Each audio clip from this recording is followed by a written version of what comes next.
안녕하세요. 네, 이동환이라고 합니다. 이렇게 오늘 향린의 강단에 초대해 주셔서 반갑고 감사합니다. 어느덧 2023년의 마지막 날입니다. 올 한 해 여러분들의 삶은 어떠하셨는지요? 지난 해를 쭉 돌이켜 보니 행복하고 기뻤던 기억들도 떠오르지만 그것보다는 슬프고 괴로웠던 것들이 더 많이 스쳐 지나가는 것 같습니다. 고통이 더 깊이 각인되기 때문일까요? 우리 사회 곳곳에 해결되지 못한 아픔의 현장들이 늘어나고 거기서 더해지는 날짜들, 또 숫자로서 표현되지 못한 이야기들이 켜켜이 쌓여 있는 것들을 마주하자면 마치 뿌연 안개 속을 운전하듯 아득함을 느낍니다. 또한 그 어느 해보다 하느님의 창조 세계는 크게 신음하였고 그로 인해 많은 생명들이 쓰러져 가기도 했습니다. 사회적으로도 정치적으로도 속 시원한 소식 하나 들려오지 않는 요즘이지만 그럼에도 한 해를 잘 살아내신 여러분께 위로와 평화의 인사를 전합니다.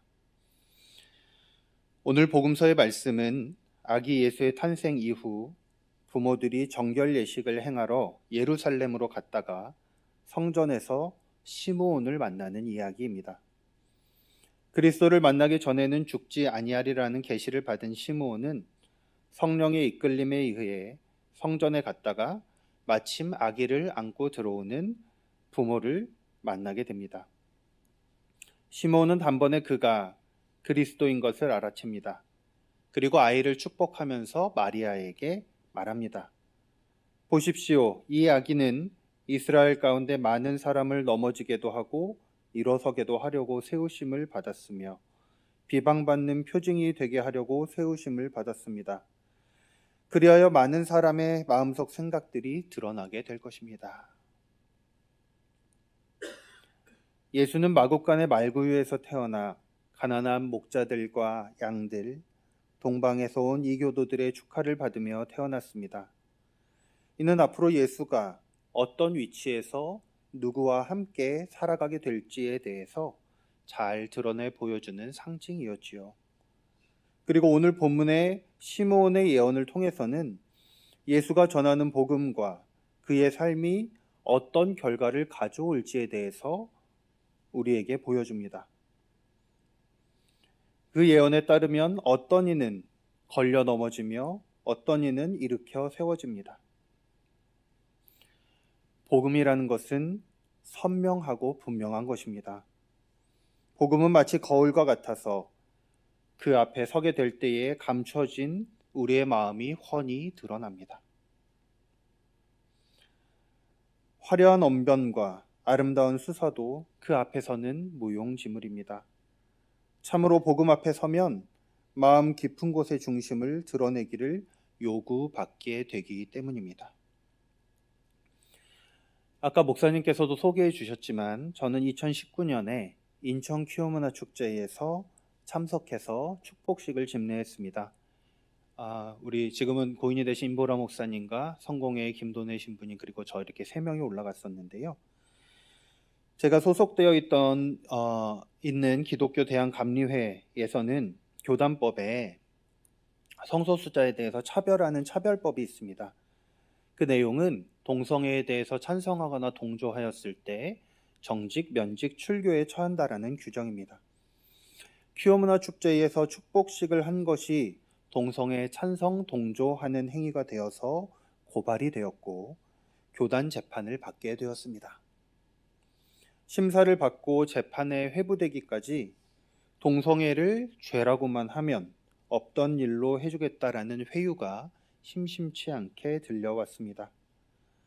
때로는 아껴주시는 마음에 소나기가 내릴 때는 피하는 것이다 라면서 한번 숙이고 넘어가라고 권유해 주시는 분들도 있었습니다. 마음속에 수많은 번민들이 떠올랐다가 가라앉더라고요. 그렇지만 결국 재판을 받기로 결심했고 그렇게 정직 2년을 선고받았었습니다. 그 2년이 지난 후에 이제 이것으로 끝이구나라고 생각했었는데 이 정직 기간이 끝나고 채 한 달이 지나지 않아 또다시 고발장이 날아들었습니다. 이번에도 동성애에 찬성과 동조를 했다는 혐의였습니다. 아마 다들 너무 잘 아시겠지만 축복이라는 것은 목회자만의 특권도 아니거니와 축복을 하는 사람이 특별히 능력이 있거나 대단해서 하는 것도 아닙니다. 하느님을 향한 어떤 대상의 복을 빌어주는 것이지요. 복은 하나님이 내려주시는 것이기에 우리의 축복의 대상에서 제외될 수 있는 사람은 그 누구도 없습니다. 하물며 사회적 약자는 말할 것도 없지요. 게다가 저희 교회에는 성소수자 성도님이 계시고 저는 매주 그 성도님께 축복 기도를 합니다. 그런 마음으로 계속해서 키오문화 축제에 나갔고 부스를 열어서 축복식을 진행했습니다. 그리고 얼마 전 끝난 두 번째 재판에서는 출교를 선고받았습니다. 제가 두 차례 감리회 재판을 받으면서 보게 된 것이 있습니다. 재판 공간에서 저를 고발한 이들을 계속 만나면서 또 그분들의 주장을 들을 수 있었는데요. 잘못된 정보 그리고 왜곡된 신앙관을 가지고 있다라는 것, 거기에 더불어서 인상적이었던 건 이미 굳어진 마음과 또한 두려움으로 인한 적대적 행동 그리고 분노의 표출이었습니다. 고발인은 말할 것도 없거니와 공정히 재판을 진행해야 하는 재판위원들까지도 어떠한 소통도 하지 않겠다는 태도로 일관했고 계속해서 저와 지지해주는 이들을 향한 적대감을 드러냈습니다. 아마도 그들의 마음속에는 두려움이 있었을 겁니다. 동성애를 허용하면 교회가 무너지고 국가가 해체된다라는 근거 없는 두려움. 자신들이 가지고 있던 어떠한 신앙관이 무너질 것에 대한 두려움 같은 것 말입니다. 오늘 구약 말씀에 보면 유대 사람들을 보는 바로의 마음에는 그런 두려움이 가득했습니다. 그리고 그는 태어난 아이들을 죽이는 것으로 그 두려움을 해소하려는 방법을 택합니다.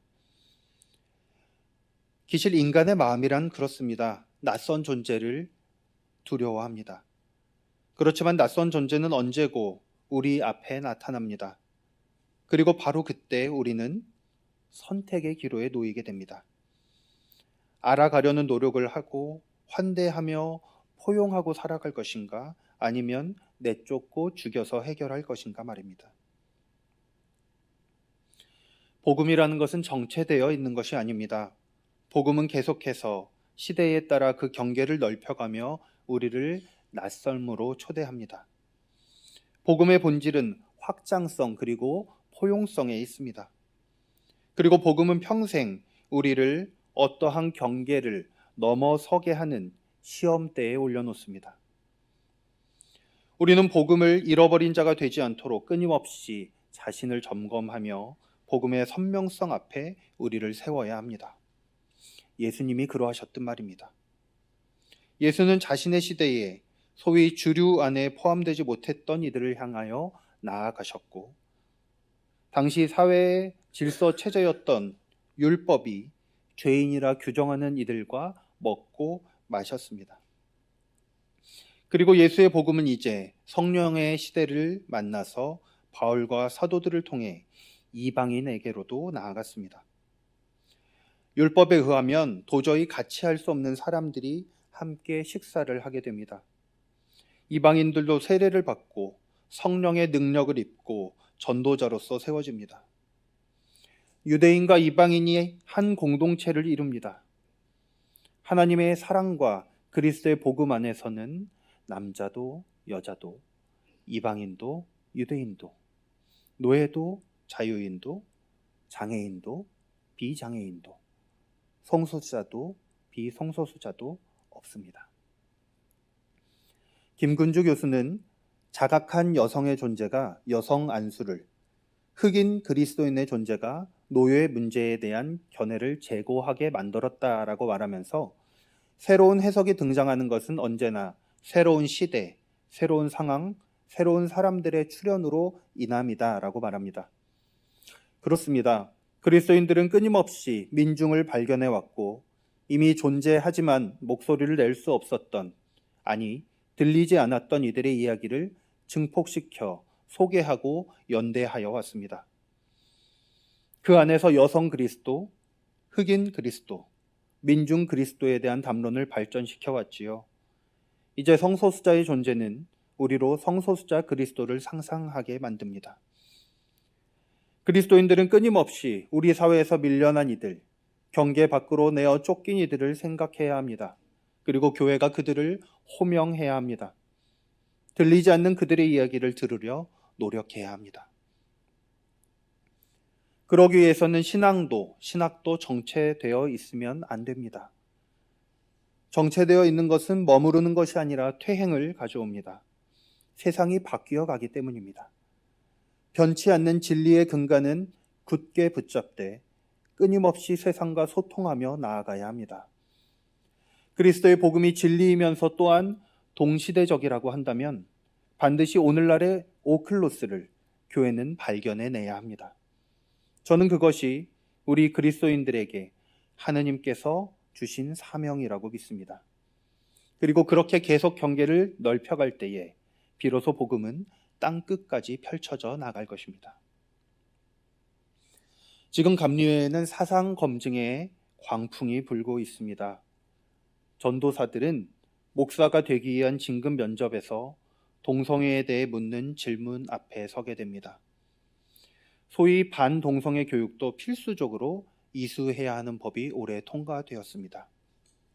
뿐만 아니라 저를 처벌했던 동성애 찬성 동조법은 마치 국가보안법처럼 국가보안법이 사람들을 빨갱이로 몰아대고 색출하여서 공포와 자기 검열로 밀어넣었듯 저를 돕거나 응원하는 목소리를 내는 사람들을 위협하고 있습니다. 감리회의 장로 전국연합회는 동성애 옹호에 가담할 경우 끝까지 추적해 출교할 것이며 선동하는 자들 역시 발본 색출하여 처벌받게 할 것이라고 성명서를 내고 활동을 시작하였습니다. 성소수자를 축복했다고 목회자가 출교당하는 이런 분위기 속에서 많은 이들은 위축되고 자신의 이야기를 하지 못한 채 숨어버리기도 합니다. 엄혹한 상황 속에서 용기를 내지 못하는 것이 어찌 그 사람의 잘못이겠습니까? 사실 저는 출교당한 것은 비극이 아니라 우리의 현실이라고 생각합니다. 거기서부터 시작해야겠지요. 우리에게는 정직하게 복음 앞에 서는 용기, 그리고 훤히 드러난 자신의 마음을 직면할 용기가 필요합니다. 오늘 서신서의 말씀은 우리에게 이렇게 말씀합니다. 디모데후서 1장 7절에서 8절의 말씀입니다. 하나님께서는 우리에게 비겁함의 영을 주신 것이 아니라 능력과 사랑과 절제의 영을 주셨습니다. 그러므로 그대는 우리 주님에 대하여 증언하는 일이나 주님을 위하여 갇힌 몸이 된 나를 부끄러워하지 말고 하나님의 능력을 힘입어 복음을 위하여 고난을 함께 겪으십시오. 낯선 존재를 마주한 바로왕은, 그리고 예수를 맞이했던 헤롯은 결국 죽여 없애는 것을 택했습니다. 그들은 두려움에 사로잡혔고 그 두려움이 그런 선택을 하게 만들어버렸지요. 우리 역시 어떤 시기에는 필연적으로 그들과 비슷한 선택지 앞에 서게 됩니다. 이 사회에서 한국인이며 남성이고 비성소수자이고 대학을 나왔고 비장애인이라는 것 등 어떤 부분에서 우리는 반드시 주류에 속하고 주류가 있다는 것은 비주류, 즉 낯선 존재가 있다는 것을 뜻하기에 우리 역시 바로의 위치, 헤롯의 위치에 서게 될 수 있습니다. 그때에 우리는 거기서 낯선 이들을 바로와 같이 적극적으로 부정하든 아니면 침묵으로 동조하든 혹은 긍정하고 배워가며 포용하듯 선택의 상황에 놓이게 될 것입니다. 그때 우리 마음의 깊은 곳에 있는 것들이 그대로 드러나게 되겠지요. 낯선 이들에 대해 어떤 태도를 취할 것인가, 내쫓을 것인가, 아니면 포용하고 환대할 것인가, 오늘 복음이 우리 앞에 묻는 질문입니다. 마지막으로 정명성 시인의 겨울에라는 시를 나누고자 합니다. 이 매서운 삭풍을 멈추게 하거나 무자비한 눈보라를 그치게 하거나 어둡고 차가운 밤을 끝장낼 그런 재주가 내겐 없다. 여기는 벌거벗은 동토. 그저 그대 곁에서 기나긴 밤을 지새우고자 눈보라 속에서 그대와 손을 맞잡고 다만 그대와 함께 된바람을 맞고자 나는 여기에 있다. 그것이 전부고 그것이면 됐다. 봄을 꿈꿀 수 없는 혹독한 밤에 우리는 함께 별을 볼 것이므로 폭설이 쏟아지는 날에 우리는 눈꽃을 피울 것이므로 사나운 바람이 부는 들판에서 우리는 서로에게 노래가 될 것이므로. 시에 대한 해설에서 시인은 구원은 함께 견디는 힘이라고 정의합니다. 견딘다는 것은 동시에 기다리는 일이며 헐벗은 기다림이 숲을 이룰 때 비로소 봄이 온다고요. 사랑하는 여러분, 올 한 해 많은 이들에게 또한 저에게도 구원이 되어 주셔서 고맙습니다. 앞으로 우리 앞에는 수많은 낯선 존재들이 나타날 것이고 또한 우리는 그런 이들을 적극적으로 찾아내야 합니다. 그때도 지금처럼 따뜻한 환대와 사려 깊은 연대로서 그분들의 구원이 되어 주시기를 부탁드립니다. 그분들 역시 여러분의 구원이 될 것입니다.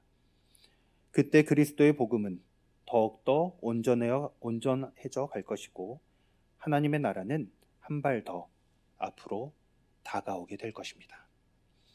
우리 잠시 오늘의 말씀을 기억하며 침묵하겠습니다.